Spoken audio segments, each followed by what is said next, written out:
सतगुर की सेवा सफल है जे को करे चित लाए। ਸਵਾਗਤ ਹੈ ਪੀਟੀਸੀ ਨਿਊਜ਼ ਦੇ ਵਿੱਚ ਸਾਰੇ ਦਰਸ਼ਕਾਂ ਦਾ ਤੇ ਮੈਂ ਹਰਪ੍ਰੀਤ ਸਿੰਘ। ਦੁਨੀਆ ਦੀਆਂ ਮੁਸ਼ਕਲ ਯਾਤਰਾਵਾਂ ਦੇ ਵਿੱਚੋਂ ਇੱਕ ਮੁਸ਼ਕਲ ਯਾਤਰਾ ਮੰਨੀ ਜਾਂਦੀ ਹੈ ਸ੍ਰੀ ਹੇਮਕੁੰਟ ਸਾਹਿਬ ਦੀ। 1 ਜੂਨ ਤੋਂ ਇਹ ਯਾਤਰਾ ਆਰੰਭ ਹੋ ਚੁੱਕੀ ਹੈ, ਕਵਾੜ ਖੁੱਲ ਚੁੱਕੇ ਨੇ। ਸ੍ਰੀ ਹੇਮਕੁੰਟ ਸਾਹਿਬ ਭਰ ਕੇ ਸੰਗਤਾਂ ਪਹੁੰਚ ਰਹੀਆਂ ਨੇ ਔਰ ਵੱਡੀ ਗੱਲ ਇਹ ਹੈ ਕਿ ਪੀਟੀਸੀ ਦੇ ਜ਼ਰੀਏ ਤੁਸੀਂ ਲਾਈਵ ਪ੍ਰਸਾਰਨ ਲਗਾਤਾਰ ਪੀਟੀਸੀ ਨਿਊਜ਼ ਤੇ ਪੀਟੀਸੀ ਸਿਮਰਨ ਤੇ ਦੇਖ ਰਹੇ ਹੋ ਔਰ ਸਾਡਾ ਕਾਫਲਾ ਵੀ ਚੰਡੀਗੜ੍ਹ ਤੋਂ ਚੱਲਣ ਲੱਗਾ ਔਰ ਤੁਹਾਨੂੰ ਦਰਸ਼ਨ ਦਿਦਾਰੇ ਕਰਾਵਾਂਗੇ। ਚੰਡੀਗੜ੍ਹ ਤੋਂ ਲੈ ਕੇ ਹੇਮਕੁੰਟ ਸਾਹਿਬ ਤੱਕ ਜਿੰਨੇ ਵੀ ਧਾਰਮਿਕ ਸਥਾਨ ਆਉਂਦੇ ਨੇ ਉਹਨਾਂ ਦੀ ਕੀ ਇਤਿਹਾਸਿਕ ਮਹੱਤਤਾ ਹੈ, ਇਹ ਸਾਰੀ ਜਾਣਕਾਰੀ ਤੁਹਾਨੂੰ ਦੇਵਾਂਗੇ। ਚੱਲਦਾ ਸਾਡਾ ਕਾਫਲਾ ਔਰ ਸਾਡਾ ਕਾਫਲੇ ਦਾ ਸਭ ਤੋਂ ਪਹਿਲਾ ਪੜਾਅ ਰਹੇਗਾ ਗੁਰਦੁਆਰਾ ਪੌਂਟਾ ਸਾਹਿਬ। हेमकुंट पर्वत है जहां सप्त श्रृंग शोभित है तहां। चंडीगढ़ तो लगभग 500 किलोमीटर की दूरी ते स्थित है सचखंड श्री हेमकुंट साहब। कहण नूं तां 500 किलोमीटर ने, पर पहाड़ां दे विच ये 500 किलोमीटर कई किलोमीटर हो जाते हैं। चंडीगढ़ तो चल के साडा सब तो पहला पड़ाव सी गुरुद्वारा पौंटा साहब। दसम पातशाह की चरण छो प्राप्त धरती है गुरुद्वारा पौंटा साहब। ਹਿਮਾਚਲ ਪ੍ਰਦੇਸ਼ ਦੇ ਸਿਰਮੌਰ ਜ਼ਿਲ੍ਹੇ ਦੇ ਵਿੱਚ ਸਥਿਤ ਹੈ ਗੁਰਦੁਆਰਾ ਪੌਂਟਾ ਸਾਹਿਬ।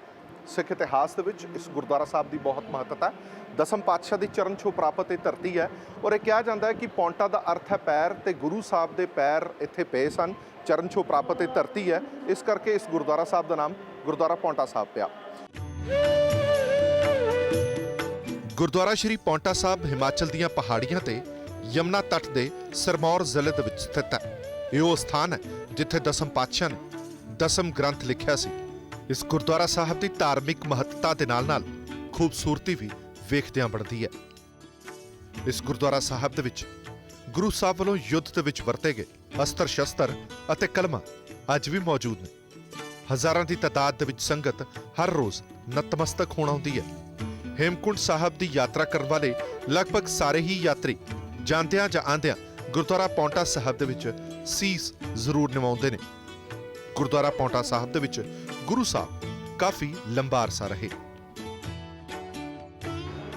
ਸੋ ਇਹ ਸੀ ਗੁਰਦੁਆਰਾ ਪੌਂਟਾ ਸਾਹਿਬ ਔਰ ਗੁਰਦੁਆਰਾ ਪੌਂਟਾ ਸਾਹਿਬ ਦਾ ਇਤਿਹਾਸ। ਤੁਹਾਨੂੰ ਦਰਸ਼ਨ ਦਿਦਾਰੇ ਕਰਾਏ ਨੇ ਗੁਰੂ ਸਾਹਿਬ ਦੇ ਅਸਤਰਾਂ ਸ਼ਸਤਰਾਂ ਦੇ। ਬੜੀ ਖੂਬਸੂਰਤ ਗੱਲ ਹੈ ਕਿ ਗੁਰੂ ਸਾਹਿਬ ਦੀ ਕਲਮ ਵੀ ਇੱਥੇ ਮੌਜੂਦ ਹੈ ਤੇ ਗੁਰੂ ਸਾਹਿਬ ਦੇ ਅਸਤਰ ਸ਼ਸਤਰ ਵੀ ਮੌਜੂਦ ਨੇ।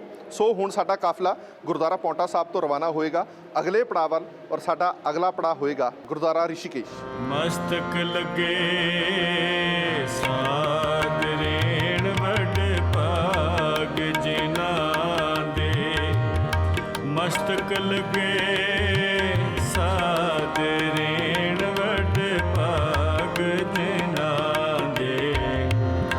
मस्तक लगे ਰਿਸ਼ੀਕੇਸ਼ ਜਿਹੜਾ ਕਿ ਬੇਸ ਕੈਂਪ ਹੈ ਹੇਮਕੁੰਟ ਸਾਹਿਬ ਦੀ ਯਾਤਰਾ ਦਾ। ਇਹ ਗੁਰਦੁਆਰਾ ਸੱਚਖੰਡ ਸ਼੍ਰੀ ਹੇਮਕੁੰਟ ਸਾਹਿਬ ਦੇ ਦਰਸ਼ਨਾਂ ਲਈ ਆਈਆਂ ਸੰਗਤਾਂ ਨੂੰ ਜੀ ਆਇਆਂ ਕਹਿੰਦਾ ਹੈ। ਇਹ ਮੈਨੇਜਮੈਂਟ ਵੱਲੋਂ ਜੀ ਆਇਆਂ ਕਿਹਾ ਗਿਆ।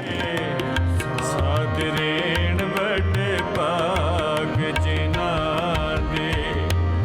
ਮੇਰੀ ਖਲੋ ਮੌਜੜੇ ਗੁਰ ਸਿੱਖ ਹੰਡਾ ਦੇ।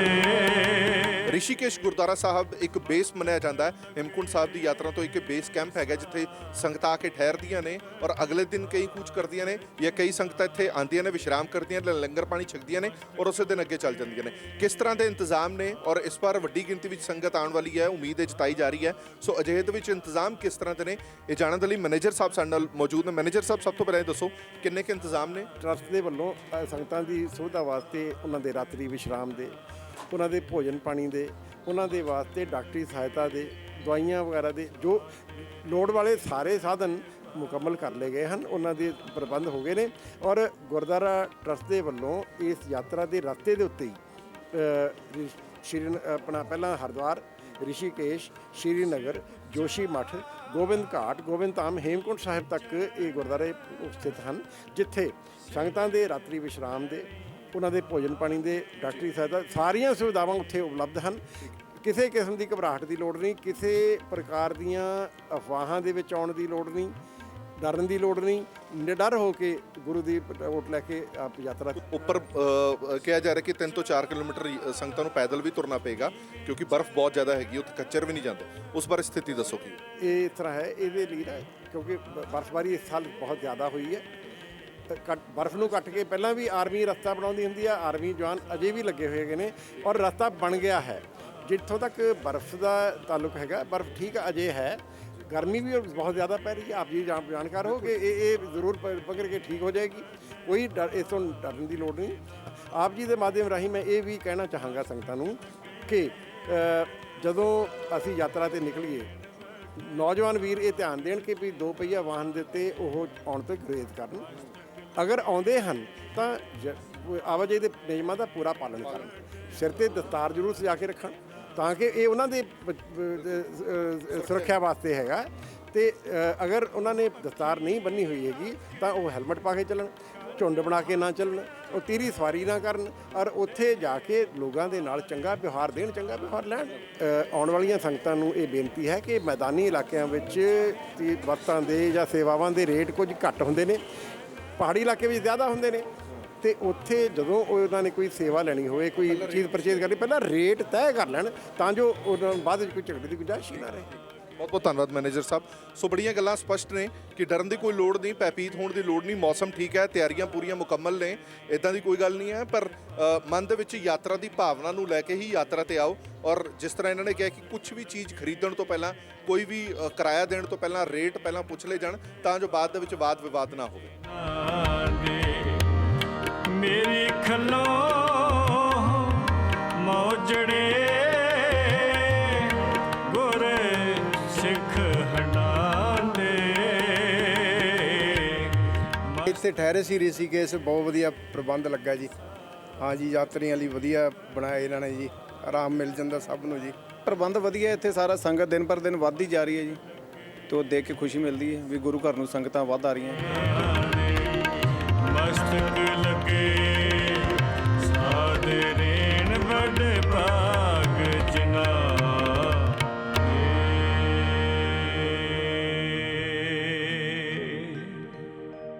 ਗੁਰ ਸਿੱਖ ਹਾਰੇ ਬੋਲੋ ਮੇਰੇ ਭਾਈ, ਗੁਰ ਸਿੱਖ ਹਾਰੇ ਬੋਲੋ ਮੇਰੇ ਭਾਈ, ਹਰ ਬੋਲਤੇ ਸਭ ਪਾਪ। ਗੁਰਦੁਆਰਾ ਰਿਸ਼ੀਕੇਸ਼ ਤੋਂ ਬਾਅਦ ਸਭ ਤੋਂ ਵੱਡਾ ਪੜਾਅ ਹੈਗਾ ਸ੍ਰੀਨਗਰ ਸਾਹਿਬ ਦਾ ਗੁਰਦੁਆਰਾ ਸਾਹਿਬ, ਜਿੱਥੇ ਹਜ਼ਾਰਾਂ ਦੀ ਗਿਣਤੀ ਦੇ ਵਿੱਚ ਸੰਗਤ ਆਉਂਦੀ ਹੈ।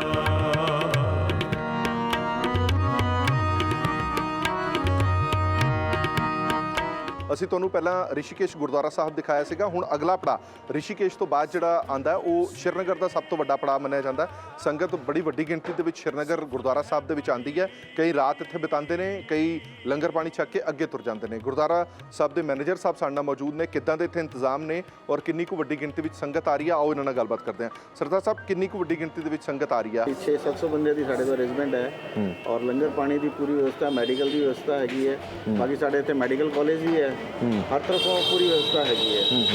ਆਮ ਤੌਰ ਤੇ ਇੱਕ ਭੁਲੇਖਾ ਜਿਹਾ ਰਹਿੰਦਾ ਹੈ ਕਿ ਬੜਾ ਪਹਾੜੀ ਰਸਤਾ ਹੈ, ਪਤਾ ਨਹੀਂ ਕਿੱਦਾਂ ਦੇ ਇੰਤਜ਼ਾਮ ਹੋਣੇ ਨੇ, ਸਿਹਤ ਪੱਖੋਂ ਕਿਸ ਤਰ੍ਹਾਂ ਦੇ ਇੰਤਜ਼ਾਮ ਹੋਣੇ ਨੇ, ਕਿਉਂਕਿ ਕੁਝ ਸਮਾਂ ਪਹਿਲਾਂ ਕੁਝ ਇਨਸੀਡੈਂਟ ਐਵੇਂ ਦੇ ਹੋਏ ਸੀਗੇ। ਲੋਕਾਂ ਦੇ ਮਨਾਂ ਦੇ ਵਿੱਚ ਉਹ ਡਰ ਹਲੇ ਵੀ ਹੈਗਾ। ਤੁਹਾਨੂੰ ਲੱਗਦਾ ਕਿ ਪੂਰੀ ਤਰ੍ਹਾਂ ਸੇਫ ਹੈ ਯਾਤਰਾ? ਨਹੀਂ, 2013 ਵਾਲੀ ਗੱਲ ਤਾਂ ਹੁਣ ਜੀ ਬਹੁਤ ਮੁਸ਼ਕਿਲ ਹੈ ਕਿ ਕਦੇ ਹੋਏ, ਲੇਕਿਨ ਗਵਰਨਮੈਂਟ ਦੀ ਤਰਫੋਂ ਬਹੁਤ ਅੱਛੇ ਇੰਤਜ਼ਾਮ ਹੈਗੇ ਨੇ। ਰੋਡਾਂ ਦੇ ਉੱਤੇ ਬਹੁਤ ਅੱਛਾ ਕੰਮ ਚੱਲ ਰਿਹਾ ਹੈ, 4 ਲਾਈਨ ਦਾ ਕੰਮ ਚੱਲ ਰਿਹਾ ਹੈ। ਜਿਸ ਤਰ੍ਹਾਂ ਪਹਿਲੇ ਇੱਕ ਸਿੰਗਲ ਲਾਈਨ ਸੀ, ਲੇਕਿਨ ਹੁਣ ਬਹੁਤ ਬੈਟਰ ਰਸਤੇ ਹੋ ਗਏ ਨੇ। ਇਸ ਤਰ੍ਹਾਂ ਦੀ ਘਬਰਾਉਣ ਦੀ ਕੋਈ ਜ਼ਰੂਰਤ ਵੀ ਨਹੀਂ ਹੈਗੀ ਹੈ ਕਿ ਸਾਰੇ ਪਰਿਵਾਰ ਵਾਲੇ ਲੋਕ ਇੱਥੇ ਵੀ ਰਹਿੰਦੇ ਨੇ ਤੇ ਵੱਧ ਚੜ੍ਹ ਕੇ ਆਉਣ, ਕੋਈ ਇਸ ਤਰ੍ਹਾਂ ਦੀ ਗੱਲ ਨਹੀਂ ਹੈ। ਅੱਛਾ, ਰਿਸ਼ੀਕੇਸ਼ ਤੋਂ ਬਾਅਦ ਇੱਕ ਮੇਨ ਪੜਾਅ ਸ੍ਰੀਨਗਰ ਮੰਨਿਆ ਜਾਂਦਾ। ਕੀ ਸੰਗਤ ਤੁਹਾਡੇ ਕੋਲ ਆ ਕੇ ਠਹਿਰਦੀ ਹੈ ਜਾਂ ਸਿਰਫ ਇੱਕ ਪੜਾਅ ਹੈ, ਇੱਥੇ ਆ ਕੇ ਰੈਸਟ ਕਰਕੇ ਅੱਗੇ ਨਿਕਲ ਜਾਂਦੇ ਨੇ? ਨਹੀਂ, ਸੰਗਤ ਇੱਥੇ ਵੀ ਜੀ ਸ਼ਾਮ ਦੇ ਟਾਈਮ 700 ਤੋਂ ਲੈ ਕੇ 900 ਤੱਕ ਸੰਗਤ ਪਰ ਡੇ ਦੀ। ਜੂਨ ਦੇ ਮਹੀਨੇ ਇਤਨੀ ਸੰਗਤ ਸਾਡੇ ਕੋਲ ਰਹਿੰਦੀ ਹੈਗੀ ਹੈ। ਜਿਹੜਾ ਦਿੱਲੀ ਹੈ, ਯੂਪੀ ਹੋ ਗਿਆ, ਪੰਜਾਬ ਹੋ ਗਿਆ, ਤਕਰੀਬਨ ਉਹ ਸੰਗਤ ਬਹੁਤ ਜ਼ਿਆਦਾ ਆਉਂਦੀ ਹੈ ਸਾਡੇ ਕੋਲ। ਤੁਹਾਡੇ ਵੱਲੋਂ ਪੂਰੇ ਇੰਤਜ਼ਾਮ ਨੇ ਕਿਉਂਕਿ ਇਸ ਵਾਰੇ ਮੰਨਿਆ ਜਾ ਰਿਹਾ ਕਿ ਯਾਤਰਾ ਦੇ ਵਿੱਚ ਸ਼ਰਧਾਲੂ ਵੱਡੀ ਗਿਣਤੀ ਦੇ ਵਿੱਚ ਆਉਣ ਵਾਲੇ ਨੇ। ਤੇ ਦੇਖੋ ਜੀ ਆਪਣੀ ਤਰਫੋਂ ਸਾਰਾ ਇੰਤਜ਼ਾਮ ਅਸੀਂ ਪੂਰਾ ਕਰਿਆ ਕਿ ਹਰ ਬੰਦੇ ਵਾਸਤੇ ਤਕਰੀਬਨ ਕੁਛ ਨਾ ਕੁਛ ਜਗ੍ਹਾ ਅਸੀਂ ਰੱਖੀ ਹੋਈ ਹੈ, ਅਰੇਂਜ ਕਰੀ ਹੋਈ ਹੈ। ਉਸ ਦੇ ਨਾਲ ਅਗਲ ਬਗਲ ਧਰਮਸ਼ਾਲਾ ਵੀ ਹੈਗੀਆਂ ਨੇ ਸਾਡੇ ਕੋਲ। ਠੀਕ ਹੈ ਜੀ। ਉਹਨਾਂ ਦੀ ਤਰਫ ਵੀ ਬਹੁਤ ਅੱਛਾ ਇੰਤਜ਼ਾਮ ਹੈਗਾ ਕਿ ਅਗਰ ਨਹੀਂ ਹੋਇਆ ਤੇ ਧਰਮਸ਼ਾਲਾ ਵਿੱਚ ਵੀ ਅਸੀਂ ਗੱਲਬਾਤ ਕਰਕੇ ਸੰਗਤ ਦਾ ਇੰਤਜ਼ਾਮ ਰੱਖ ਕਰਿਆ। ਠੀਕ। ਗੁਰ ਸਿੱਖ ਹਾਰੇ ਬੋਲੋ ਮੇਰੇ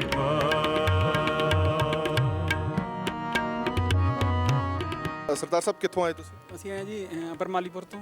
ਅੱਛਾ। ਹਾਂਜੀ ਦੁਰਾਹੇ ਕੋਲ ਆ ਜੀ ਪਿੰਡ। ਹਾਂਜੀ। ਹਰ ਸਾਲ ਆਉਂਦੇ ਹੋ ਜਾਂ ਪਹਿਲੀ ਵਾਰ ਆਏ ਹੋ? ਨਹੀਂ ਜੀ 5-6 ਵਾਰ ਆ ਚੁੱਕੇ ਆ ਪਹਿਲਾਂ ਤੇ ਹੁਣ ਫੇਰ ਆਏ ਆ ਦੁਬਾਰਾ। ਇੰਤਜ਼ਾਮ ਕਿਸ ਤਰ੍ਹਾਂ ਦੇ ਨੇ ਕਿਉਂਕਿ ਸੜਕਾਂ ਦੇਖੀਆਂ ਬੜੀਆਂ ਚੌੜੀਆਂ ਲੰਬੀਆਂ ਫਸਟ ਕਲਾਸ ਸੜਕਾਂ ਬਣਾਈਆਂ ਗਈਆਂ, ਤੁਹਾਨੂੰ ਕੀ ਲੱਗਦਾ? ਬਹੁਤ ਵਧੀਆ ਜੀ ਅਰੇਂਜਮੈਂਟ ਕੀਤਾ ਹੋਇਆ ਇੱਥੇ ਦੀ ਗਵਰਨਮੈਂਟ ਨੇ। ਕਿੰਨੀ ਵਾਰ ਆ ਚੁੱਕੇ ਹੋ ਹੇਮਕੁੰਟ ਸਾਹਿਬ? 5 ਸਾਲ ਹੋ ਗਏ ਰੈਗੂਲਰ ਹੋ ਗਏ। ਰੈਗੂਲਰ ਆ ਰਹੇ ਹਰ ਸਾਲ ਆਉਂਦੇ ਹੋ? ਕੋਈ ਚੇਂਜ ਤੁਹਾਨੂੰ ਨਜ਼ਰ ਆਇਆ ਪਿਛਲੇ 5 ਸਾਲਾਂ ਦੇ ਵਿੱਚ? ਬਹੁਤ ਚੇਂਜ ਹੁੰਦਾ ਜੀ ਹਰੇਕ ਵਾਰ ਜਿੰਨੀ ਵਾਰ ਵੀ ਆਉਂਦੇ ਆ ਕੁਛ ਨਾ ਕੁਛ ਚੇਂਜ ਹੋਇਆ। ਹਾਂਜੀ। ਅੱਛਾ, ਇਹ ਕਿਹਾ ਜਾ ਰਿਹਾ ਕਿ ਇਸ ਵਾਰ ਬਰਫ਼ ਬਹੁਤ ਪਈ ਹੈ ਉੱਪਰ ਔਰ ਪੈਦਲ ਵੀ ਤੁਰਨਾ ਪਏਗਾ। ਹੈ ਨਹੀਂ ਮਨ ਦੇ ਵਿੱਚ ਕਿ ਪਤਾ ਨਹੀਂ ਕਿ ਉੱਥੇ ਇੰਨੀ ਠੰਡ ਹੋਏਗੀ ਜਾਂ ਕਿੰਨਾ ਪੈਦਲ ਤੁਰਨਾ ਪਏਗਾ, ਕੋਈ ਡਰ ਭੈ ਤਾਂ ਨਹੀਂ ਹੈ? ਨਹੀਂ ਜੀ ਨਹੀਂ, ਜੋ ਬਾਬਾ ਜੀ ਦੀ ਕਿਰਪਾ ਸਿਰ ਮੱਥੇ। ਚਲੋ, ਤੁਸੀਂ ਦੇਖਿਆ ਕਿ ਕਿੰਨਾ ਜੋਸ਼ ਹੈ ਇਹਨਾਂ ਦੇ ਵਿੱਚ ਕਿ ਜੋ ਵਾਹਿਗੁਰੂ ਦੀ ਕਿਰਪਾ ਹੋਏਗੀ ਉਸ ਤਰੀਕੇ ਦੇ ਨਾਲ ਅਸੀਂ ਚੱਲਾਂਗੇ। ਔਰ ਹਰ ਸਾਲ ਕਹਿੰਦੇ ਨੇ ਕਿ ਕੁਛ ਨਾ ਕੁਛ ਤਬਦੀਲੀ ਹੁੰਦੀ ਰਹਿੰਦੀ ਹੈ। ਸੜਕਾਂ ਇੱਥੇ ਖਾਸ ਤੌਰ ਤੇ ਕਹਿਣਾ ਪਏਗਾ ਕਿ ਬਹੁਤ ਵਧੀਆ ਸੜਕਾਂ ਇੱਥੇ ਬਣਾ ਦਿੱਤੀਆਂ ਗਈਆਂ ਨੇ, ਖੁੱਲੀਆਂ ਚੌੜੀਆਂ ਸੜਕਾਂ ਕਰ ਦਿੱਤੀਆਂ ਗਈਆਂ ਨੇ ਤਾਂ ਜੋ ਜਿਹੜੇ ਯਾਤਰੀ ਆਉਂਦੇ ਨੇ ਉਹਨਾਂ ਨੂੰ ਕਿਸੇ ਤਰ੍ਹਾਂ ਦੀ ਕੋਈ ਦਿੱਕਤ ਕੋਈ ਪਰੇਸ਼ਾਨੀ ਨਾ ਆਵੇ। ਸ਼੍ਰੀਨਗਰ ਤੋਂ ਚੱਲ ਕੇ ਰਾਤ ਵਿੱਚ ਪੈਂਦੇ ਸੁਨਹਿਰੀ ਦ੍ਰਿਸ਼ ਹਰ ਕਿਸੇ ਦਾ ਮਨ ਮੋਹ ਲੈਂਦੇ ਨੇ। ਇੱਕ ਮਾਮਲੇ ਦੇ ਵਿੱਚ ਉੱਤਰਾਂਚਲ ਸਰਕਾਰ ਦੀ ਤਾਰੀਫ ਕਰਨੀ ਪਵੇਗੀ ਕਿ ਸੜਕੀ ਮਾਰਗ ਨੂੰ ਸਰਕਾਰ ਵੱਲੋਂ ਬਹੁਤ ਹੀ ਸੌਖਾ ਕਰ ਦਿੱਤਾ ਗਿਆ। ਚੌੜੀਆਂ ਮਜ਼ਬੂਤ ਸੜਕਾਂ ਨੇ ਨਾ ਸਿਰਫ ਯਾਤਰਾ ਸੌਖੀ ਕੀਤੀ ਹੈ ਬਲਕਿ ਸੁਰੱਖਿਆ ਵੀ ਵਧਾ ਦਿੱਤੀ ਹੈ।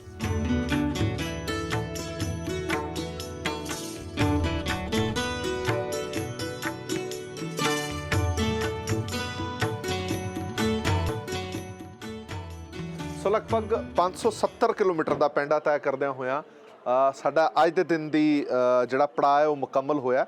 ਚੰਡੀਗੜ੍ਹ ਤੋਂ ਚੱਲ ਕੇ ਅਸੀਂ ਪਹਿਲਾਂ ਪੌਂਟਾ ਸਾਹਿਬ ਪਹੁੰਚੇ, ਪੌਂਟਾ ਸਾਹਿਬ ਤੋਂ ਰਿਸ਼ੀਕੇਸ਼ ਪਹੁੰਚੇ, ਰਿਸ਼ੀਕੇਸ਼ ਤੋਂ ਸ੍ਰੀਨਗਰ ਪਹੁੰਚੇ ਤੇ ਸ੍ਰੀਨਗਰ ਤੋਂ ਅਸੀਂ ਹੁੰਦਿਆਂ ਹੋਇਆਂ ਕਰਨ ਪ੍ਰਯਾਗ ਪਹੁੰਚੇ ਔਰ ਇੱਕ ਲੰਬਾ ਪੈਂਡਾ ਤੈਅ ਕੀਤਾ ਲਗਭਗ 570 ਕਿਲੋਮੀਟਰ।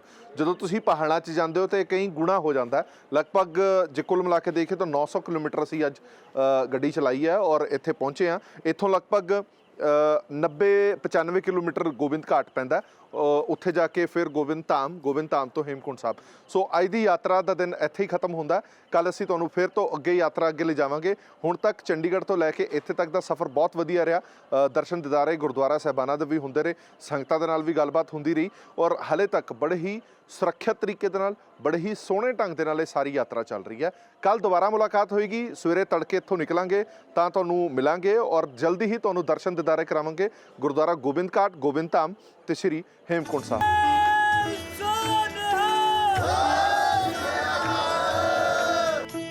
ਇੱਕ ਜਿਹੀ ਜਥੇਬੰਦੀ ਲਹਿਰਾ ਗਾਗਾ ਦੀ ਹੈਗੀ ਹੈ ਜਿਹੜੀ ਹਰ ਸਾਲ ਇੱਥੇ ਲੰਗਰ ਲਗਾਉਂਦੀ ਹੈ। ਤੁਸੀਂ ਪਿੱਛੇ ਦੇਖ ਰਹੇ ਹੋ ਕਿ ਇਹ ਬੜੀ ਸੁੰਦਰ ਜਗ੍ਹਾ ਤੇ ਇਹਨਾਂ ਨੇ ਲੰਗਰ ਲਾਇਆ ਕਿ ਜਿੰਨੇ ਵੀ ਯਾਤਰੂ ਆਉਂਦੇ ਨੇ ਇੱਥੇ ਪੜਾਅ ਕਰਦੇ ਨੇ, ਜਲ ਪਾਣੀ ਲੰਗਰ ਛਕਦੇ ਨੇ, ਫਿਰ ਅੱਗੇ ਜਾਂਦੇ ਨੇ। ਬਾਬਾ ਜੀ ਸਾਡਾ ਮੌਜੂਦ ਨੇ ਜਿਹੜੇ ਸਾਰੇ ਪ੍ਰਬੰਧ ਕਰਦੇ ਨੇ। ਬਾਬਾ ਜੀ ਕਿੰਨੇ ਸਾਲਾਂ ਤੋਂ ਇਹ ਪ੍ਰਬੰਧ ਕਰਦੇ ਆ ਰਹੇ ਹੋ? ਪਿਛਲੇ 12 ਸਾਲਾਂ ਤੋਂ ਚੱਲ ਰਿਹਾ ਜੀ। ਸਾਡੇ ਮੁੱਖ ਸੇਵਾਦਾਰ ਬਾਬਾ ਗੁਰਤੇਜ ਸਿੰਘ ਜੀ ਥੱਲੇ ਪਾਠ ਕਰ ਰਹੇ ਨੇ। ਅਸੀਂ ਤਾਂ ਸੇਵਾਦਾਰ ਹਾਂ। ਸਾਡੇ ਨਾਲ 70 ਪਿੰਡਾਂ ਦਾ ਯਾਨੀ ਸਾਨੂੰ ਸਹਿਯੋਗ ਹੈ ਜੋ ਸਾਡੀ ਹਾੜੀ ਸੌਣੀ ਮਦਦ ਕਰਦੇ ਨੇ ਤੇ ਉਸ ਤਰ੍ਹਾਂ ਵੀ ਸੰਗਤਾਂ ਦਾ ਸਹਿਯੋਗ ਹੈ। ਜੋ ਵੀ ਇੱਥੇ ਮੁਸਾਫਰ ਜਾਂਦੇ ਨੇ ਸਾਡਾ ਪੂਰਾ ਮਾਣ ਤਾਣ ਕਰਦੇ ਨੇ। ਸਾਡੇ ਸੇਵਾਦਾਰ ਵੀਰ ਜੋ ਨੇ ਬੜੇ ਹੀ ਪਿਆਰ ਸਤਿਕਾਰ ਨਾਲ ਆਈ ਸੰਗਤ ਦੀ ਸੇਵਾ ਕਰਦੇ ਨੇ।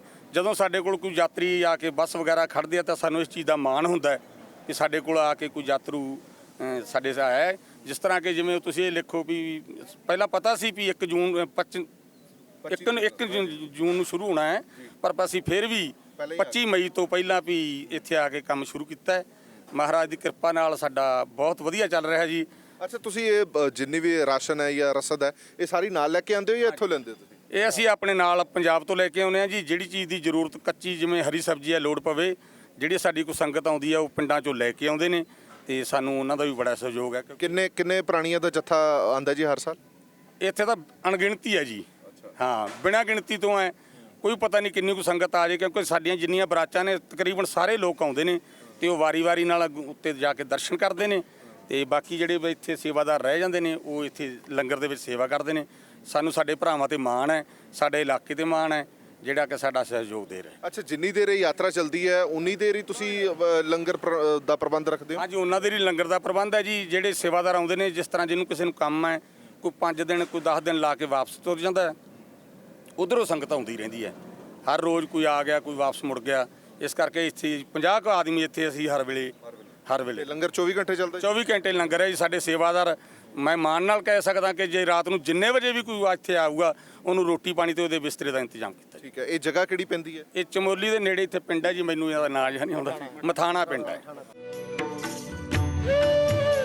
ਕਰਨ ਪ੍ਰਯਾਗ ਤੋਂ ਗੋਬਿੰਦ ਘਾਟ ਤੱਕ ਦਾ ਰਾਹ ਤਕਰੀਬਨ 98 ਕਿਲੋਮੀਟਰ ਦਾ ਹੈ, ਜੋ ਲਗਭਗ 3.5 ਘੰਟੇ ਦੇ ਵਿੱਚ ਤੈਅ ਹੋ ਜਾਂਦਾ ਹੈ। ਕਈ ਥਾਵਾਂ ਸੋ ਦੂਜੇ ਦਿਨ ਦਾ ਕਾਫਲਾ ਸਾਡੀ ਯਾਤਰਾ ਕਰਨ ਪ੍ਰਯਾਗ ਤੋਂ ਸ਼ੁਰੂ ਹੋਈ। ਰਾਹ ਦੇ ਵਿੱਚ ਅਸੀਂ ਸੰਗਤਾਂ ਦੇ ਨਾਲ ਗੱਲਬਾਤ ਵੀ ਕੀਤੀ, ਥਾਂ ਤੇ ਜਿਹੜੇ ਲੰਗਰ ਲੱਗੇ ਹੋਏ ਸਨ ਉਹ ਵੀ ਤੁਹਾਨੂੰ ਦਿਖਾਏ, ਔਰ ਇੱਕ ਅਹਿਮ ਪੜਾਅ ਤੇ ਅਸੀਂ ਪਹੁੰਚ ਚੁੱਕੇ ਹਾਂ ਜਿਹੜਾ ਸਭ ਤੋਂ ਅਹਿਮ ਪੜਾਅ ਮੰਨਿਆ ਜਾਂਦਾ ਹੈ, ਗੋਬਿੰਦ ਘਾਟ। ਜੀ ਹਾਂ, ਇਸ ਵਕਤ ਅਸੀਂ ਗੋਬਿੰਦ ਘਾਟ ਖੜੇ ਹਾਂ। ਇਹ ਕਿਹਾ ਜਾਂਦਾ ਕਿ ਅਸਲ ਹੇਮਕੁੰਟ ਸਾਹਿਬ ਦੀ ਯਾਤਰਾ ਦੀ ਸ਼ੁਰੂਆਤ ਹੀ ਗੋਬਿੰਦ ਘਾਟ ਤੋਂ ਹੁੰਦੀ ਹੈ। ਆਓ ਕੁਰਬਾਨ ਲੈ ਜਾਉ ਤੇ ਨਾਮ ਕੇ ਲੈਣ ਜੋ ਤੇਰਾ ਨਾਮ ਲੈਣ ਜੋ ਗੁਰਦੁਆਰਾ ਗੋਬਿੰਦ ਘਾਟ ਅਸੀਂ ਪਹੁੰਚ ਚੁੱਕੇ ਹਾਂ, ਜਿੱਥੇ ਤਿਆਰੀਆਂ ਬਾਕਮਾਲ ਕੀਤੀਆਂ ਜਾ ਰਹੀਆਂ ਨੇ, ਔਰ ਇਹ ਅੰਦਾਜ਼ਾ ਪ੍ਰਗਟਾਇਆ ਜਾ ਰਿਹਾ ਕਿ ਇਸ ਵਾਰ ਰਿਕਾਰਡ ਟੁੱਟਣਗੇ ਕਿਉਂਕਿ ਸੰਗਤ ਬੜੀ ਵੱਡੀ ਗਿਣਤੀ ਦੇ ਵਿੱਚ ਹੁਣੇ ਆ ਰਹੀ ਹੈ। ਯਾਤਰਾ ਹਾਲਾਂਕਿ ਇੱਕ ਹਫ਼ਤਾ ਪਛੜ ਗਈ ਹੈ। 25 ਤਰੀਕ ਨੂੰ ਅਮੂਮਨ ਤੌਰ ਤੇ ਯਾਤਰਾ ਸ਼ੁਰੂ ਹੁੰਦੀ ਹੈ, ਪਰ ਇਸ ਵਾਰ ਬਰਫ਼ਬਾਰੀ ਜ਼ਿਆਦਾ ਹੋਣ ਕਰਕੇ 1 ਜੂਨ ਤੋਂ ਇਹ ਯਾਤਰਾ ਸ਼ੁਰੂ ਹੋ ਰਹੀ ਹੈ। ਪਰ ਸਾਰੀਆਂ ਤਿਆਰੀਆਂ ਮੁਕੰਮਲ ਕਰ ਲਈਆਂ ਗਈਆਂ ਨੇ। ਗੁਰਦੁਆਰਾ ਸਾਹਿਬ ਦੇ ਪ੍ਰਧਾਨ ਸਾਹਿਬ ਸਾਡੇ ਨਾਲ ਮੌਜੂਦ ਨੇ। ਪ੍ਰਧਾਨ ਸਾਹਿਬ, ਸਭ ਤੋਂ ਪਹਿਲਾਂ ਇਹ ਜਾਣਨਾ ਚਾਹੁੰਦੇ ਹਾਂ ਕਿ 1 ਹਫ਼ਤਾ ਯਾਤਰਾ ਪਛੜੀ, ਉਸ ਦਾ ਕੋਈ ਅਸਰ ਯਾਤਰਾ ਤੇ ਪੈਂਦਾ ਹੈ, ਯਾਤਰੂਆਂ ਤੇ ਪੈਂਦਾ ਹੈ, ਜਾਂ ਪ੍ਰਬੰਧਾਂ ਤੇ ਕੋਈ ਅਸਰ ਪੈਂਦਾ? ਵਾਹਿਗੁਰੂ ਜੀ ਕਾ ਖਾਲਸਾ, ਵਾਹਿਗੁਰੂ ਜੀ ਕੀ ਫਤਿਹ। ਇਸ ਤਰ੍ਹਾਂ ਹੈ ਜੀ ਕਿ ਗੁਰੂ ਮਹਾਰਾਜ ਦੀ ਬਖਸ਼ਿਸ਼ ਸਦਕੇ ਸੰਗਤਾਂ ਦੇ ਦਿਲ ਵਿੱਚ ਇਤਨਾ ਉਤਸ਼ਾਹ ਹੈ, ਭਾਵੇਂ ਲੇਟ ਹੋਣੇ ਦੇ ਬਾਵਜੂਦ ਸੰਗਤ ਇਤਨੀ ਹੁਮਾ ਕੇ ਆ ਰਹੀ ਹੈ ਗੁਰੂ ਮਹਾਰਾਜ ਦੇ ਦਰਸ਼ਨਾਂ ਲਈ। ਬਾਕੀ ਜਿਹੜਾ ਇੰਤਜ਼ਾਮ ਹੈ ਟਰਸਟ ਵੱਲੋਂ ਹਰ ਜਗ੍ਹਾ ਤੇ, ਹਰਿਦੁਆਰ ਤੋਂ ਲੈ ਕੇ ਤੇ ਗੋਬਿੰਦ ਧਾਮ ਤੱਕ ਪੂਰਾ ਇੰਤਜ਼ਾਮ ਸੰਗਤਾਂ ਦੇ ਰਹਿਣ ਵਾਸਤੇ, ਹਰ ਚੀਜ਼ ਦੀ ਫੈਸਿਲਿਟੀ ਉਹਨਾਂ ਨੂੰ ਪ੍ਰੋਵਾਈਡ ਕੀਤੀ ਜਾਏਗੀ। ਟਰਸਟ ਵੱਲੋਂ ਔਰ ਸਾਡੀ ਸੰਗਤ ਵੱਲੋਂ ਅਸੀਂ ਪੀਟੀਸੀ ਦਾ ਬਹੁਤ ਥੈਂਕਸ ਅਦਾ ਕਰਨੇ ਆ, ਜਿਨ੍ਹਾਂ ਨੇ ਗੁਰੂ ਮਹਾਰਾਜ ਦੀ ਬਖਸ਼ਿਸ਼ ਸਦਕੇ ਜਿਨ੍ਹਾਂ ਦੇ ਉੱਤੇ ਮੇਰਾ ਬਰਾ ਹੱਥ ਰੱਖਦੇ ਹੋਏ ਆ ਆਪਣੇ ਦਰ ਦੀ ਸੇਵਾ ਲਈ। ਬਾਕੀ ਜੇ ਸੰਗਤ ਦੇ ਬਾਰੇ, ਸੰਗਤ ਦੇ ਦਿਲ ਵਿੱਚ ਜਿਹੜਾ ਉਹ 2013 ਦਾ ਡਰ ਸੀ ਉਹ ਵਾਹਿਗੁਰੂ ਦੀ ਕਿਰਪਾ ਨਾਲ ਖਤਮ ਹੋ ਚੁੱਕਾ ਹੈ। ਹੁਣ ਕੋਈ ਉਹ ਡਰ ਨਹੀਂ। ਹਰ ਜਗ੍ਹਾ ਤੇ ਹਰ ਚੀਜ਼ ਦੀ ਫੈਸਿਲਿਟੀ ਹੈਗੀ ਹੈ। ਕਿਸੇ ਚੀਜ਼ ਵੱਲੋਂ, ਡਾਕਟਰਾਂ ਵੱਲੋਂ, ਮੈਡੀਕਲ ਵੱਲੋਂ ਜਾਂ ਆਉਣ ਜਾਣ ਵਾਲੇ ਲੰਗਰ ਵੱਲੋਂ, ਕਿਸੇ ਚੀਜ਼ ਵੱਲੋਂ, ਰਿਹਾਇਸ਼ ਦੇ ਬਾਹਰ ਕਿਸੇ ਚੀਜ਼ ਵੱਲੋਂ ਕਿਸੇ ਚੀਜ਼ ਦੀ ਕੋਈ ਕਮੀ ਨਹੀਂ ਹੈਗੀ। ਟਰਸਟ ਨੇ ਪੂਰਾ ਵੱਧ ਚੜ੍ਹ ਕੇ ਇੰਤਜ਼ਾਮ ਕੀਤਾ ਹੋਇਆ, ਔਰ ਅਸੀਂ ਸੰਗਤ ਜਿਹੜੀ ਆਈ ਹੈ ਉਹਨਾਂ ਨੂੰ ਵੀ ਜੀ ਆਇਆਂ ਨੂੰ ਕਹਿੰਦੇ ਹਾਂ, ਜਿਹੜੀ ਸੰਗਤ ਆਉਣ ਵਾਲੀ ਹੈ ਉਹਨਾਂ ਨੂੰ ਵੀ ਜੀ ਆਇਆਂ ਨੂੰ ਕਹਿੰਦੇ ਹਾਂ। ਆਓ ਕੁਰਬਾਨ ਜਾਮ ਤੇ ਨਾ ਕੇ ਲੈਣ ਜੋ ਤੇਰਾ ਨਾਮ। ਆਓ ਕੁਰਬਾਨ ਜਾਮ ਤੇ ਨਾ ਕੇ ਲੈਣ ਜੋ ਤੇਰਾ ਨਾਮ ਲੈਣ ਜੋ ਤੇਰਾ ਨਾਮ। ਗੁਰਦੁਆਰਾ ਗੋਬਿੰਦ ਘਾਟ ਦੇ ਵਿੱਚ ਹਜ਼ਾਰਾਂ ਦੀ ਤਾਦਾਦ ਦੇ ਵਿੱਚ ਸੰਗਤ ਆਉਂਦੀ ਹੈ। ਸੰਗਤਾਂ ਦੇ ਰਹਿਣ ਸਹਿਣ ਤੋਂ ਇਲਾਵਾ ਲੰਗਰਾਂ ਦੇ ਖਾਸ ਪ੍ਰਬੰਧ ਕੀਤੇ ਜਾਂਦੇ ਨੇ। ਇਹ ਲੰਗਰ ਹਾਲ ਹੈ, ਅਸੀਂ ਤੁਹਾਨੂੰ ਪਹਿਲਾਂ ਦਿਖਾ ਚੁੱਕੇ ਹਾਂ ਕਿ ਸੰਗਤ ਜਿਹੜੀ ਹੈ ਉਹ ਪੰਗਤਾਂ ਦੇ ਵਿੱਚ ਬੈਠ ਕੇ ਲੰਗਰ ਛਕਦੀ ਹੈ, ਔਰ ਇੱਥੇ ਲੰਗਰ ਤਿਆਰ ਹੋ ਰਿਹਾ। ਵੱਡੇ ਵੱਡੇ ਕੜਾਏ ਨੇ, ਦਾਲਾਂ ਬਣ ਰਹੀ ਹੈ, ਚਾਵਲ ਹਰ ਵੇਲੇ ਬਣੇ ਰਹਿੰਦੇ ਨੇ, ਔਰ ਤਕਰੀਬਨ ਹੁਣ ਲਗਭਗ 2 ਤੋਂ 5000 ਜਿਹੜੀ ਸੰਗਤ ਹੈ, ਕਿਉਂਕਿ ਸ਼ੁਰੂਆਤੀ ਹੈ ਯਾਤਰਾ ਦਾ ਸ਼ੁਰੂਆਤੀ ਦੌਰ ਹੈ, ਅਜੇ ਇਹਦੇ ਵਿੱਚ ਸੰਗਤ ਥੋੜ੍ਹੀ ਜਿਹੀ ਘੱਟ ਹੈਗੀ ਹੈ। ਇਸ ਕਰਕੇ 2 ਤੋਂ ਲੈ ਕੇ 3000 ਤੱਕ ਦਾ ਪ੍ਰਾਣੀਆਂ ਦਾ ਲੰਗਰ ਰੋਜ਼ ਦਾ ਤਿਆਰ ਕੀਤਾ ਜਾਂਦਾ ਹੈ। ਔਰ ਇਸ ਤੋਂ ਇਲਾਵਾ ਇੱਕ ਸੀਜ਼ਨ ਦੇ ਵਿੱਚ ਜਾ ਕੇ ਇਹ ਗਿਣਤੀ ਵੱਧ ਕੇ ਲਗਭਗ 10 ਤੋਂ 20000 ਪਹੁੰਚ ਜਾਂਦੀ ਹੈ। ਇਹ ਨਾ ਸਿਰਫ ਹੇਮਕੁੰਟ ਸਾਹਿਬ ਬਲਕਿ ਬਦਰੀਨਾਥ ਜਾਂ ਹੋਰ ਵੀ ਜਿਹੜੇ 4 ਧਾਮ ਦੇ ਸ਼ਰਧਾਲੂ ਨੇ ਉਹ ਵੀ ਇੱਥੇ ਆਉਂਦੇ ਨੇ, ਗੁਰਦੁਆਰਾ ਸਾਹਿਬ ਦੇ ਵਿੱਚ ਮੱਥਾ ਟੇਕਦੇ ਨੇ ਔਰ ਲੰਗਰ ਛਕਦੇ ਨੇ। ਪਹਾੜਾਂ ਦੇ ਵਿੱਚ ਐਡਾ ਇਨਫਰਾਸਟ੍ਰਕਚਰ ਖੜਾ ਕਰਨਾ ਆਪਣੇ ਆਪ ਦੇ ਵਿੱਚ ਇੱਕ ਵੱਡੀ ਚੁਣੌਤੀ ਜ਼ਰੂਰ ਹੁੰਦੀ ਹੈ ਕਿ ਜਦੋਂ ਉਹ ਵੀ 2013 ਦੇ ਵਿੱਚ ਹਾਲਾਤ ਖਰਾਬ ਹੋਏ ਹੋਣ, ਉਸ ਤੋਂ ਬਾਅਦ ਵੀ ਇੰਨਾ ਵੱਡਾ ਇਨਫਰਾਸਟ੍ਰਕਚਰ ਤਿਆਰ ਕੀਤਾ ਗਿਆ, ਮੁੱਢਲਾ ਢਾਂਚਾ ਤਿਆਰ ਕੀਤਾ ਗਿਆ। ਸੰਗਤ ਇੱਥੇ ਆਂਦੀ ਹੈ, ਲੰਗਰ ਛਕਦੀ ਹੈ, ਫਿਰ ਗੁਰਦੁਆਰਾ ਗੋਬਿੰਦ ਧਾਮ ਨੂੰ ਰਵਾਨਾ ਹੁੰਦੀ ਹੈ। जाऊं तिना के लैन जो तेरा नाम, हाँ कुर्बान जाऊं तिना के लैन जो तेरा नाम, लैन जो तेरा नाम, लैन जो तेरा नाम।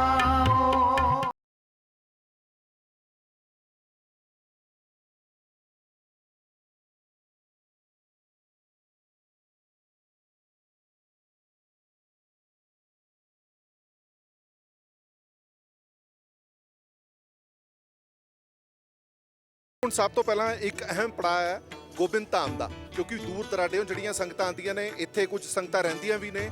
ਉਹਨਾਂ ਦੇ ਲੰਗਰਾਂ ਦੇ ਇੰਤਜ਼ਾਮ, ਉਹਨਾਂ ਦੇ ਰਹਿਣ ਸਹਿਣ ਦੇ ਇੰਤਜ਼ਾਮ, ਸਭ ਤੋਂ ਵੱਡੀ ਤੇ ਮੈਨੂੰ ਲੱਗਦਾ ਹੈ ਸਭ ਤੋਂ ਭਾਰੀ ਜ਼ਿੰਮੇਵਾਰੀ ਗੋਬਿੰਦ ਧਾਮ ਗੁਰਦੁਆਰਾ ਕਮੇਟੀ ਦੀ ਹੁੰਦੀ ਹੈ, ਮੈਨੇਜਰ ਸਾਹਿਬ ਦੀ ਵੀ ਹੁੰਦੀ ਹੈ। ਮੈਨੇਜਰ ਸਾਹਿਬ, ਸਭ ਤੋਂ ਪਹਿਲਾਂ ਮੈਂ ਤੁਹਾਡੇ ਤੋਂ ਜਾਣਨਾ ਚਾਹੁੰਦਾ, ਇੱਕ ਅਹਿਮ ਸਥਾਨ ਹੈਗਾ ਹੈ, ਗੁਰੂ ਘਰ ਦੀ ਚਰਨ ਛੋਹ ਪ੍ਰਾਪਤ ਧਰਤੀ ਹੈ ਗੁਰੂ ਸਾਹਿਬ ਦੀ, ਔਰ ਕਿੰਨਾ ਕੁ ਪ੍ਰੈਸ਼ਰ ਇਸ ਜਗ੍ਹਾ ਤੇ ਰਹਿੰਦਾ, ਕਿਉਂਕਿ ਥੱਲੋਂ ਤਾਂ ਸੰਗਤਾਂ ਦਾ ਫਲੋ ਆ ਹੀ ਜਾਣਾ। ਇਹ ਅਹਿਮ ਸਟੇਸ਼ਨ ਹੈਗਾ ਹੇਮਕੁੰਟ ਸਾਹਿਬ ਗੁਰਦੁਆਰੇ। ਸਭ ਤੋਂ ਪਹਿਲਾਂ ਸਭ ਤੋਂ ਪਹਿਲਾਂ ਮੈਂ ਸਮੁੱਚੀਆਂ ਸੰਗਤਾਂ ਨੂੰ ਫਤਿਹ ਬੁਲਾਉਂਦਾ। ਵਾਹਿਗੁਰੂ ਜੀ ਕਾ ਖਾਲਸਾ, ਵਾਹਿਗੁਰੂ ਜੀ ਕੀ ਫਤਿਹ। ਸੱਚਖੰਡ ਸ੍ਰੀ ਹੇਮਕੁੰਟ ਸਾਹਿਬ ਦੀ ਯਾਤਰਾ 2019 ਜੋ ਚੱਲ ਰਹੀ ਹੈ, ਇਸ ਲਈ ਸੰਗਤਾਂ ਵਿੱਚ ਬਹੁਤ ਭਾਰੀ ਉਤਸ਼ਾਹ ਹੈ। ਇਸ ਵਾਰ ਬਰਫ਼ ਜ਼ਿਆਦਾ ਹੋਣ ਕਰਕੇ ਜੋ ਯਾਤਰਾ ਇੱਕ ਹਫ਼ਤਾ ਲੇਟ ਹੋਈ ਹੈ, ਉਸ ਕਰਕੇ ਸੰਗਤ ਵਿੱਚ ਉਦੋਂ ਵੀ ਜ਼ਿਆਦਾ ਉਤਸ਼ਾਹ ਹੋਇਆ ਹੈ, ਕਿਉਂ ਜਿਨ੍ਹਾਂ ਨੇ ਇੱਕ ਹਫ਼ਤਾ ਪਹਿਲਾਂ ਆਉਣਾ ਸੀ ਉਹ ਉਡੀਕਦੇ ਰਹੇ ਤੇ ਉਹਨਾਂ ਦੀ 1 ਤਰੀਕ ਮਸਾਂ ਆ ਰਹੀ ਹੈ। ਤੇ ਗੁਰਦੁਆਰਾ ਸ੍ਰੀ ਹੇਮਕੁੰਟ ਸਾਹਿਬ ਮੈਨੇਜਮੈਂਟ ਟਰਸਟ ਵੱਲੋਂ ਸੰਗਤਾਂ ਦੀ ਰਿਹਾਇਸ਼ ਲਈ, ਲੰਗਰ ਪਾਣੀ ਲਈ ਤੇ ਦਵਾਈ ਬੂਟੀ ਲਈ ਜੋ ਪ੍ਰਬੰਧ ਕੀਤੇ ਗਏ ਨੇ, ਅੱਗੇ ਵੀ ਕਰਦੇ ਹਾਂ ਤੇ ਇਸ ਸਾਲ ਵੀ ਉਹ ਪ੍ਰਬੰਧ ਪੂਰੇ ਨੇ। ਪਰ ਮੈਨੂੰ ਇਸ ਵਾਰ ਲੱਗਦਾ ਵੀ ਸੰਗਤ ਪਹਿਲਾਂ ਨਾਲੋਂ ਬਹੁਤ ਵੱਡੀ ਗਿਣਤੀ ਵਿੱਚ ਪਹੁੰਚ ਰਹੀ ਹੈ। ਫਿਰ ਤਾਂ ਜ਼ਿੰਮੇਵਾਰੀ ਤੁਹਾਡੀ ਹੋਰ ਵੱਡੀ ਹੋਗੀ। ਇਹ ਜ਼ਿੰਮੇਵਾਰੀ ਮੇਰੀ ਵੱਡੀ ਨਹੀਂ, ਜ਼ਿੰਮੇਵਾਰੀ ਵਾਹਿਗੁਰੂ ਦੀ ਵੱਡੀ ਹੈ ਜੀ। ਜੋ ਉਸ ਕਰਾਉਣਾ ਵਾਹਿਗੁਰੂ ਨੇ ਕਰਾਉਣਾ, ਮੈਂ ਤਾਂ ਇੱਕ ਨਾ ਚੀਜ਼ ਹਾਂ। ਆਪੇ ਵਾਹਿਗੁਰੂ ਕਰਨ ਕਰਾਉਣ ਹਰ ਨੇ, ਤੇ ਵਾਹਿਗੁਰੂ ਸਮੱਤ ਬਖਸ਼ਣ, ਸੰਗਤਾਂ ਦੀ ਸੇਵਾ ਸਾਤੋਂ ਲੈਂਦੇ ਰਹਿਣ, ਤੇ ਸੰਗਤਾਂ ਨੂੰ ਕਿਸੇ ਵੀ ਗੱਲ ਦੀ ਕਠਿਨਾਈ ਨਾ ਆਵੇ। ਇਸ ਲਈ ਟਰਸਟ ਵੱਲੋਂ ਤੇ ਮੈਨੇਜਮੈਂਟ ਵੱਲੋਂ ਪੂਰੀ ਤਨਦੇਹੀ ਨਾਲ ਸੰਗਤ ਦੀ ਸੇਵਾ ਲਈ ਤਤਪਰ ਹਰ ਟਾਈਮ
ਨਾਨਕ ਤਰੀਆ ਤੂੰ ਹੀ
ਬਰਫ਼ ਦੀਆਂ ਸੁਰੰਗਾਂ ਤੋਂ ਹੋ ਕੇ ਜਾਂਦੇ ਯਾਤਰੀ ਵਾਹਿਗੁਰੂ ਦਾ ਜਾਪ ਕਰਦਿਆਂ ਹੇਮਕੁੰਟ ਸਾਹਿਬ ਵੱਲ ਵੱਧਦੇ ਜਾਂਦੇ ਨੇ।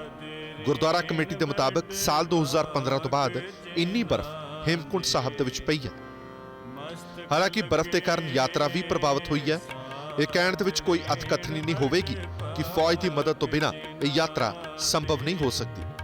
ਮਸਤਕ ਲਗੇ ਸਾਧ ਰੇਣ ਵਡ ਭਾਗ ਜਿਨ੍ਹਾਂ ਦੇ ਮਸਤਕ ਲਗੇ ਸਾਧ ਰੇਣ ਵਡ ਭਾਗ ਜਿਨ੍ਹਾਂ ਦੇ ਮੇਰੀ ਖਲੋ ਮੌਜੜੀ। ਗੋਬਿੰਦ ਧਾਮ ਤੋਂ ਸ਼ੁਰੂ ਹੋਇਆ ਸਾਡਾ ਕਾਫਲਾ ਆਖਿਰਕਾਰ ਹੇਮਕੁੰਟ ਸਾਹਿਬ ਜਿਹੜਾ ਕਿ ਸਾਡਾ ਨਿਸ਼ਾਨਾ ਸੀਗਾ ਉੱਥੇ ਪਹੁੰਚਿਆ। ਔਰ ਇਹ ਕਿਹਾ ਜਾਂਦਾ ਸੀ ਕਿ ਹੇਮਕੁੰਟ ਸਾਹਿਬ ਦੀ ਯਾਤਰਾ ਦੁਨੀਆ ਦੀਆਂ ਮੁਸ਼ਕਲ ਯਾਤਰਾਵਾਂ ਦੇ ਵਿੱਚੋਂ ਇੱਕ ਹੈ। ਪਰ ਜੋ ਤੁਹਾਨੂੰ ਅਸੀਂ ਦਿਖਾ ਰਹੇ ਹਾਂ ਉਹ ਦੇਖ ਕੇ ਤੁਹਾਨੂੰ ਲੱਗੇਗਾ ਕਿ ਜੇਕਰ ਅਸੀਂ ਹੇਮਕੁੰਟ ਸਾਹਿਬ ਨਹੀਂ ਆਏ ਤਾਂ ਸ਼ਾਇਦ ਧਰਤੀ ਤੇ ਆਉਣ ਦਾ ਕੋਈ ਮਨੋਰਥ ਨਹੀਂ ਹੈ। ਇਹ ਤੁਸੀਂ ਦੇਖ ਰਹੇ ਹੋ ਚਿੱਟੀ ਚਾਦਰ ਜਿਹੜੀ ਵਿਛੀ ਹੋਈ ਹੈ ਬਰਫ਼ ਦੀ, ਇਹ ਸ੍ਰੀ ਹੇਮਕੁੰਟ ਸਾਹਿਬ ਦਾ ਨਜ਼ਾਰਾ ਹੈਗਾ। ਔਰ ਇਹ ਨਜ਼ਾਰਾ ਪਿਛਲੇ ਕੁਝ ਦਿਨਾਂ ਤੋਂ ਚੱਲ ਰਿਹਾ ਔਰ ਕੁਝ ਦਿਨਾਂ ਤੱਕ ਰਹੇਗਾ ਵੀ। ਤਕਰੀਬਨ ਅੰਦਾਜ਼ਾ ਲਾਇਆ ਜਾ ਰਿਹਾ ਕਿ 1 ਮਹੀਨੇ ਇਸੇ ਤਰ੍ਹਾਂ ਹੀ ਬਰਫ਼ ਰਹੇਗੀ। ਜੂਨ ਦਾ ਮਹੀਨਾ ਸਾਰਾ ਇਸੇ ਤਰ੍ਹਾਂ ਹੀ ਬਰਫ਼ ਰਹੇਗੀ। ਜਿਹੜੀ ਸੰਗਤ ਆਉਣਾ ਚਾਹੁੰਦੀ ਹੈ, ਹਰ ਤਰ੍ਹਾਂ ਦੇ ਉਪਰਾਲੇ ਕੀਤੇ ਗਏ ਨੇ ਸੰਗਤ ਲਈ, ਹਰ ਤਰ੍ਹਾਂ ਦੀ ਵਿਸ਼ੇਸ਼ ਸਹੂਲਤਾਂ ਹੈਗੀ ਹੈ ਸੰਗਤ ਲਈ। ਕਈ ਲੋਕ ਡਰ ਜਾਂਦੇ ਨੇ ਕਿ ਬਰਫ਼ ਜ਼ਿਆਦਾ ਹੋਣ ਕਰਕੇ ਸ਼ਾਇਦ ਅਸੀਂ ਉੱਪਰ ਤੱਕ ਨਹੀਂ ਪਹੁੰਚ ਪਾਵਾਂਗੇ। ਅਸੀਂ ਵੀ ਉੱਪਰ ਆਏ ਹਾਂ, ਬੜੇ ਸੌਖੇ ਤਰੀਕੇ ਦੇ ਨਾਲ ਉੱਪਰ ਆਏ ਹਾਂ ਔਰ ਹਜ਼ਾਰਾਂ ਦੀ ਤਾਦਾਦ ਦੇ ਵਿੱਚ ਸੰਗਤ ਹਲੇ ਵੀ ਆ ਰਹੀ ਹੈ। ਸਾਡੀ ਇੱਕ ਟੀਮ ਯਾਤਰਾ ਸ਼ੁਰੂ ਹੋਣ ਤੋਂ ਇੱਕ ਹਫ਼ਤਾ ਪਹਿਲਾਂ ਹੀ ਪਹੁੰਚ ਗਈ ਸੀ ਕਿਉਂਕਿ ਇਸ ਵਾਰ ਯਾਤਰਾ ਦੀ ਲਾਈਵ ਸੇਵਾ ਸਾਡੇ ਹਿੱਸੇ ਆਈ। ਸਾਡੀ ਦੂਜੀ ਟੀਮ ਯਾਤਰਾ ਦੀ ਆਰੰਭਤਾ ਤੇ ਪਹੁੰਚੀ। 1 ਜੂਨ ਨੂੰ ਭੋਰਾ ਸਾਹਿਬ ਤੋਂ ਗੁਰੂ ਸਾਹਿਬ ਦਾ ਸਰੂਪ ਇੱਕ ਨਗਰ ਕੀਰਤਨ ਦੇ ਰੂਪ ਦੇ ਵਿੱਚ ਬੜੇ ਸੁੰਦਰ ਢੰਗ ਨਾਲ ਗੁਰਦੁਆਰਾ ਸਾਹਿਬ ਦੇ ਵਿੱਚ ਲਿਆਂਦਾ ਗਿਆ।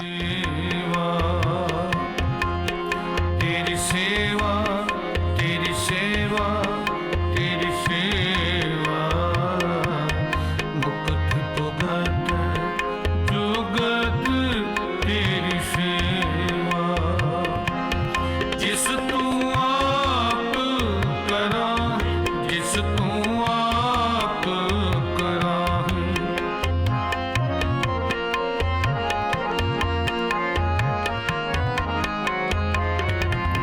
ਜਿਸ ਤੂੰ ਆਪ ਕਰਾਂ ਜਿਸ ਤੂੰ ਆਪ ਕਰਾਂ ਤਾਹਾਂ ਬੇਕੁੰਠ ਜਹ ਕੀਰਤਨ ਤੇਰਾ